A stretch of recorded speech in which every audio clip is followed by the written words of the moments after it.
Hey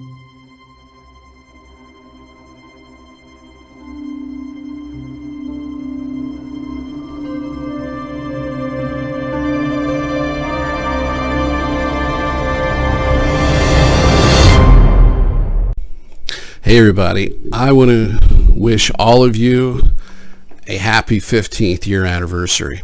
Now, what are you saying? 15 years of what? What's been going on for 15 years on this channel? Nothing, obviously. But what am I talking about? Well, I'm exaggerating a little bit because I'm a couple of months shy from my 15th anniversary. And you got to hear this because it's really important. So what I'm going to tell you is that 15 years ago, I started to go public. And because of the efforts of negative extraterrestrials and the United States government, I haven't been able to get very far with that. And I'm going to talk about how the government, big tech, and negative extraterrestrials are able to isolate MILAB victims like myself. So when they try to go public, no one will talk to them. So anyway, let's get into this story. So here's the scenario. It's around 2007 to 2008. And I've been having open direct two-way ET telepathic contact now since about the end of 2005, roughly near to the beginning of 2006. And I feel the moral imperative, I feel the moral obligation to go out and actually find a researcher who's willing to talk to me and explain my story and actually get the word out. And so I decided I was going to contact Project Camelot. Sorry about the noise. I got my son up there. He's like, he walks like an elephant, even though he's nowhere near that size. So anyway, I decided I was going to contact Project Camelot, and I was going to contact I was going to email Carrie Cassidy. And I made a decision, and immediately as I did, I received a telepathic message that said, do not contact anyone. Do not contact Project Camelot. Do not contact anyone because it will bring problems between you and the government. So I figured, well, I've always had some kind of problem with the government. I really don't care. That's not going to stop me. So I'll deal with the consequences. So a little more time went by, and, a couple of days, and here I am thinking about this, and I'm planning on what I'm going to say. And then I'm told again that if I go public and try to talk to anybody, that they're going to put a stop to it. And I said, well, how are you going to do that? And they said, you'll see. And I said, well, what if I just do it anyway? And they said, you'll be punished. Now, I didn't take them seriously because back then, I was heavily mind controlled. So I'm in an abusive relationship with these extraterrestrials, but at the same time, I'm lying to myself. And I'm sugarcoating everything that goes wrong in my life that has something to do with them. And but yeah, I decided I was still going to do it. So in the days leading up to when I thought I was going to do it, I had it all planned out. And, I was thinking about how I was going to word the email and what I should say and how I should sound credible. I was thinking about holding back on some things and then just maybe hoping to establish some sort of correspondence and then bring them up later because I was worried about how I'd look. I didn't know how to go about it. And so what happened is that I started to plan everything, and then a friend of mine called me up and he said, hey Nate, there's this great Chinese restaurant not far from my house. Why don't you come over this week and I'll treat you to lunch? And he said they've got this great sweet and sour or hot and sour soup. And I said, cool. I said, so, I'll see you later in a week. Well, when I went over his house beforehand, I thought to myself, okay, this guy, this friend of mine, I've known him for years. He's one of the people that I can pretty much tell anything. He's very open-minded, very, very tolerant, a very good person. So I figured, okay, I'm going to test the waters out on him. I'm going to tell him what's been going on with me. I'm going to talk about these extraterrestrials and the contact that I'm having. So I had it all planned out. I called him up. He said, come on by. We'll go get some soup and some lunch. So I went over his house and I waited until we got to the restaurant and we sat down and I waited till the food came. And then I started telling him about all this stuff. So we're having this conversation and he's handling it pretty well. As well as anyone could expect him to. So we go through that whole thing. We eat, we go back to his house. Now here's the scenario. I'm sitting on his couch and he's about 10 feet away from me, sitting in his office desk, and he's sitting in an office chair. And he's facing me. And we're looking right at each other, and we're making eye contact. And I'm talking, and he's staring at me, and he's got his elbow on the armrest of the office chair, so it's like this. So it's basically like this, and he's looking right at me. All of a sudden, just all of a sudden, with no warning at all, his hand drops to his lap, and his head just droops down like this, and his eyes close, and he turns off like a switch. It was as if he had a switch in the back, and somebody just flipped it, and he turned right off like a robot. And I had been talking quite a bit, and I thought, he's messing with me. Then I thought, he fell asleep on me. And I'm thinking to myself, and this is all going very, very quickly. We're talking seconds here. I'm thinking, wow, I'm telling him all these things, these fantastic stories about myself that I've never told anyone, and he's literally falling asleep. He just went right out. Then I'm thinking, whoa, he couldn't have fallen asleep that quick. Something's wrong with him. So I said about a sentence and a half, maybe 2 sentences worth of words. And I get up and I walk across the room and I bend over and I shake his shoulder. And I'm like, Ernie, are you okay? I'm like, Ernie. And I had to say his name probably 2 or 3 times and shake him a little bit. And he came out of it, and he's looking at me, and he's looking around, and he's a little bit confused and a little bit disoriented, right? And he says to me, he goes, that was weird. He says, one moment I was looking at you, listening to what you were saying, and the next minute I was in a dark place. And then that was it. It was just like I just went right out. And I said, and I knew right then and there what happened. They were sending me a message. Here I was talking to somebody. I was already told not to say anything to anyone, just to keep my mouth shut or I'd be punished. And then if I did, something would happen. They would step in and stop it. So I'm thinking to myself, wow. So I just came right out with it. I said, I really apologize for that. I said, that was them. They were sending me a message not to say anything. And I'm sorry that I put you in harm's way and put you in this situation. And he just looked at me like, I don't know what to believe. He just looked at me. He was just a kind of a bewildered, confused kind of look, but serious at the same time. And so anyway, I decided to leave, and I got up, and he let me out the door. And I didn't think much of it. And I didn't think much of it. I thought it was okay, is what I meant. I got home. I don't remember if I called him after I got home or I called him the very next day. I think I remember calling him the next day. And I said, hey, once again, I'm sorry for what happened. That was weird, wasn't it? And he's like, what? What are you talking about? And this is where the societal programming comes in, because, it's hard for people to talk about this. And I said, what do you mean? I said, you passed out right in front of me. And he says, yeah, okay, yeah, I remember that. And he says, yeah, that was weird. He says, he goes, you know what? He goes, I don't know what happened. I don't know if I fell asleep or what, but when you woke me up in the chair, I felt really, really exhausted, tired. It was like instant and just came on. And he said it was weird because the moment that I let you out the door, the moment that you walked out the door and I shut it behind you, I felt completely better.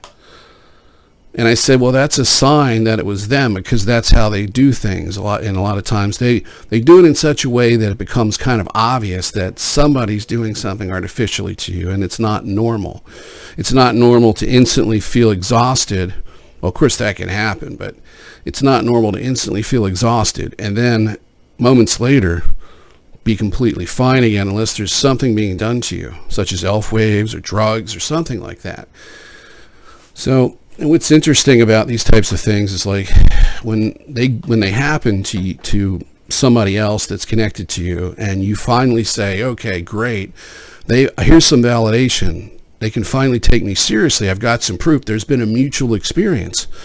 You can go back and ask these people, and a lot of times they will act as if it never happened. And sometimes it's because their memory's been wiped, but other times it's just that they've intellectualized what's happened in such a way that they've explained it away to being something completely different than what it was. And also, too, in a lot of cases, people tend to have types of personality disorders or very unhealthy ways of coping with things that they will cause themselves to forget. So if something is traumatic or comes as a surprise or doesn't fit into their belief system and it's weird like that, it's something that is easily forgotten by them. And this has happened to me before with other types of paranormal and psychic experiences, where things have happened and the people turn around and say, oh, well, they either explain it away or they just claim they don't remember it. It's just the way it is when you deal with people. So that was a big warning shot to me. So that was them telling me to keep my mouth shut. And I didn't listen, though. And I never contacted Project Camelot because for me, I thought, oh, okay, well, since supposedly they've got my best interest, these ETs, right? Maybe there's a problem with Project Camelot. Maybe if I contact them, I'm going to have like my phone bugged and I'm going to have this or that happen to me. People are going to follow me. It's better that I don't. So I decided I'd contact other researchers and podcasters. And so for the next 14, almost 15 years, I was contacting people, sometimes 1 or 2 a month, sometimes more, but it was a couple of people a year minimum. Sometimes 5, 10, 15 or more people a year. And I never got a response. And this went on and on and on for a long time. Now, there was one point when I did get some correspondence back, and this was probably a year or two after the situation with my friend. And I talked to Christine Anderson, which is the ex-wife of the founder of Project Avalon, Bill Ryan. And this is before they broke up. And I exchanged a couple of emails with her, and she said she was going on vacation, and then we talked, but that was it. She never responded back to me, and I had a friend who was also a co-experiencer, a fellow experiencer who was going through mutual ET experiences with me, and also contacted her, and she had cut correspondence off with both of us. So that was another example of this type of interference. Now, fast forward, all these years later, I've been contacting people fairly regularly. There were some years where I only did it about 4 to 6 times a year. But on average, I was contacting people at least every other month, sometimes once a month, sometimes more frequent than that. And it just got to be ridiculous because no one would respond to me. Not only that, I couldn't get any help. So it wasn't like I wasn't just trying to tell my story. I was actually hoping that I could get somebody that could help me answer some questions. And what I found was that no one in the UFO community, none of the researchers, nobody else, even the experiencers, no one would contact me. And I often wondered what it took to get somebody to take you seriously. How do these other people get recognized? How do these other people get help and find someone to do a hypnotic regression on them? How do they get counseling for it? What do you do? And, it was obvious that I couldn't get the word out because I was being prevented. Now, fast forward a little bit more, we get to 2019, and I was fatally ill at that point. I had autonomic nervous system failure. I had all the symptoms. I had horrible heart problems. I was very, very sick. And I was told that I was dying. And these were the ETs told me that I had a little over a year and a half to live, and that was it. And I decided I was going to contact Rex Bear of the Leak Project. Now, I'd contacted Rex 2 times prior to that and never heard a word. Well, this time, there was a bit of something different going on. The ETs were intent on Rex Bear responding to me, but they weren't intent on him actually continuing the correspondence. And if you watch the video that I put out, it's called the Rex Bear Incident, ETs and Satanic Cults. That's a good example. That's exactly what happened. I got an itchy nose. I had contacted Rex Bear, and the ETs intervened directly and put an implanted dreamscape with a satanic theme to it, which freaked Rex Bear out enough that he had waited about a week or so, or maybe 2 weeks, and he had had Elizabeth April on his show, and Elizabeth April validated that he had a actual real implanted dreamscape like I told him, and she said that they did it to elicit fear, but because Elizabeth is under the control of the same Draco ETs, the same reptilians, and same Orions that I was at the time, she wasn't able to tell me, or actually tell him, that these were negative extraterrestrials. They weren't giving her the identity. In fact, she was talking to Rex Bear's spirit guides from what I remember of that video.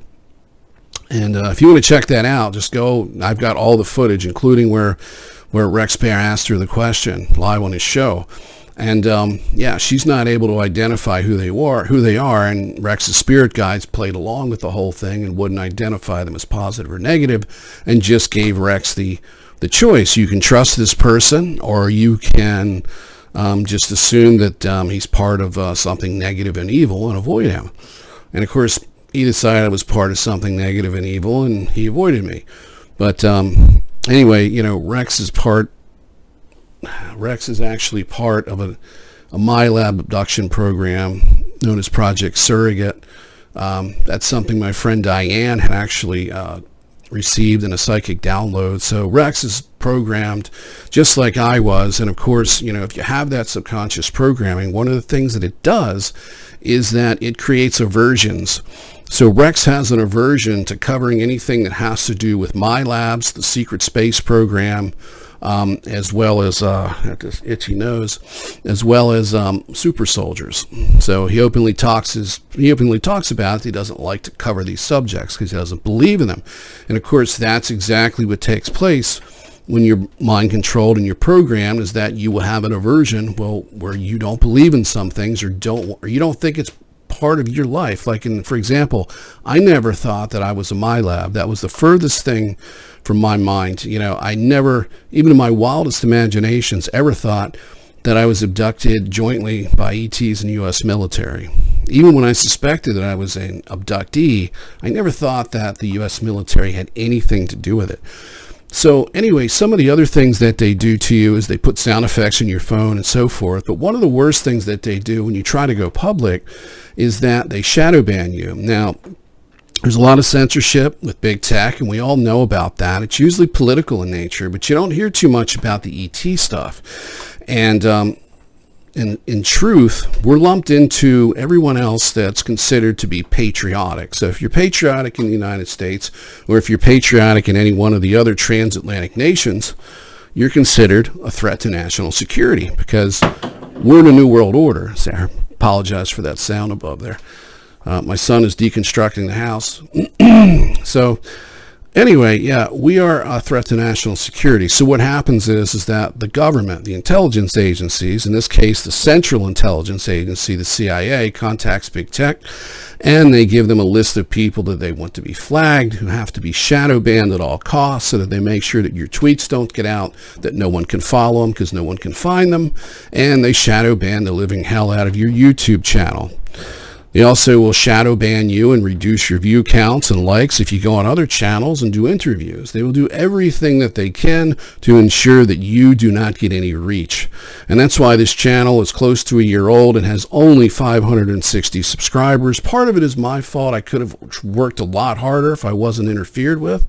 But as you can see, and if you compare this version of me to something that's just 8 months old, 6 months old, in the older videos, you'll see that there's a serious difference in my cognitive abilities, and there's a serious difference in my speech capabilities, because I'm a different person, because I'm not under control by the Draco and Orion ETs in the U.S. military. I've broken free from their program. I've severed the silver cords. I'm not a rogue asset. I'm actually a threat to national security, no matter how you look at it. That's why they do this to me. That's why my life has been sabotaged, and that's why they've tried to kill me in various ways. It's also why you'll never see me on any programs. You'll probably never see me on any mainstream podcast here on YouTube or anywhere else. It's usually going to be the small ones, and a very small number of them, because nobody wants to touch me. And how they do that, this is the next phase of this that I'm going to tell you about, is this is called subconscious psychic programming. There's also something called subconscious psychic networking. These are basically remote influencing. So if I contact someone, say a researcher in the UFO community, let's just say I contact a MUFON researcher, and this MUFON researcher specializes in military abduction victims. So I'm exactly the type of person that this person would like to hear from. So they get an email from me, and they're looking at my email, and they're reading it, and attached to it is several videos. It could be a video of this, it could be this video, it could be any number of videos or any number of other interviews that I've done. And They may watch the videos, they may not. But what they'll do is they'll read the email. Now what'll happen is they'll instantly get an aversion. They won't know that it has anything to do with an external force, that it's remotely being done to them. They'll have no idea. They'll just think it's their own emotions and their own thoughts. They'll get a bad feeling. Or they could simply just get a feeling where, hey, I got to go do something. I got to get up and go cut the grass. And when they go cut the grass, they forget about my email. And they never go back to it. And it gets buried amongst other emails.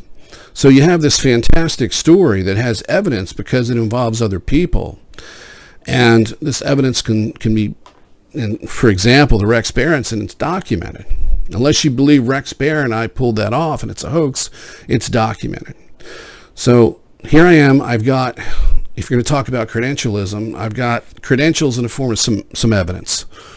Now, you got somebody else that just has no evidence and can't prove anything, but has an interesting story nonetheless.